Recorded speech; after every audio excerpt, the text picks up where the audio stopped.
এটা কি শাক তোমরা অবশ্যই কমেন্ট করে বলবা, আর কাদের কাদের খেতে ভালো লাগে সেটাও কমেন্ট করে বলবা, আর খেলে কি উপকার আছে সেটাও কমেন্ট করে বলবা।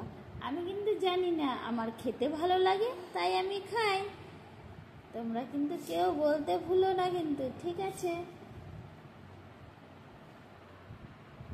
আমি এটা বেছে রেখে দিয়েছিলাম। তোমরা তো অনেকে কলমি শাক খেয়েছো, কিন্তু এটা কিন্তু চাষের না। চাষেরটা পুরো কিন্তু সবুজ হয়, এটা দেখো লাল লাল, এটা পুকুরে জলে বেশি হয়, ঠিক আছে? কারা কারা খেয়েছো অবশ্যই কমেন্ট করে বলবে। আমি কিভাবে বানাচ্ছি এটা সেটা তোমাদের সাথে শেয়ার করছি, ঠিক আছে? শাকটা আমি কুচি কুচি করে এইভাবে কেটে নিয়েছি, ঠিক আছে? ভাবছি আমি কি করব, নিরামিষ করে দেখি নাকি। যারা নিরামিষ খাবে তারাও কমেন্ট করবে, আর যারা পেঁয়াজ রসুন দিয়ে খেতে চাও তারাও কমেন্ট করে বলবে যে তোমরা কীরকম খেতে চাও। এর পরের দিন আমি সেই রকম বানাবো। আমি ভাবছি নিরামিষই করি, তাই এতে ফোড়নে দিয়ে দিচ্ছি শুকনো লঙ্কা, তেলে দিয়ে দিলাম। শাকে কেউ হলুদ দেয় না, আমি 1 চিমটি দিয়ে দিলাম তেলের উপরে, তেলে কাঁচা গন্ধটা আসবে না। এবার আমি কলমি শাকটা দিয়ে দিচ্ছি,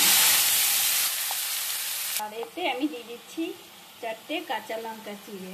অ্যান্টিসেপটিক বলে আমি দিয়েছি, না দিলেও চলে, তোমাদের ইচ্ছা হলে দিবা, না হলে দিবা না। যারা আবার পেঁয়াজ দিয়ে খেতে চাও, আমার আছে ইউটিউবে মনে হয়, দেখে নিবে। আর এটা আমি নিরামিষ করলাম, যারা পেঁয়াজ রসুন খায় না তাদের জন্য। আর আমি এবার পরিমাণ মতো লবণ দিয়ে দিলাম। লবণটা দিয়ে আমি ভালো করে নাড়াচাড়া করে একটু ঢেকে দেব। শাকে কিন্তু আমি জল দেইনি, এতে ঢেকে দেওয়াতে সিদ্ধ হয়ে গেছে। আমার মা ঠাকুমারা তো পেঁয়াজ রসুন খেত না, তাই তারা এইরকমই রান্না করতেন। টেস্টের জন্য 1 চিমটি আমি চিনি দিয়ে দিলাম। দেখো, চিনিটা না দিলেও হয়, এমনিতেই টেস্ট হয়েছে, ঠিক আছে? তোমরা এইরকম বানিয়ে খেয়ে দেখবা, দুর্দান্ত লাগবে কিন্তু।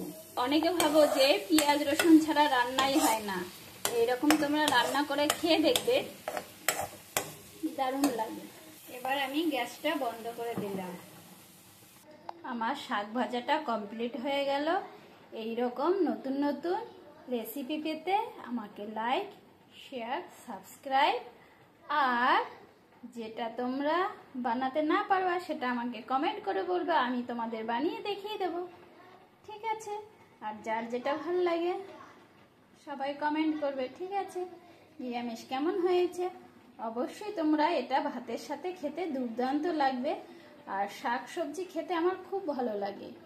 যারা যারা এইরকম খেতে ভালোবাসো তারা অবশ্যই কমেন্ট করবে। Tata, bye bye.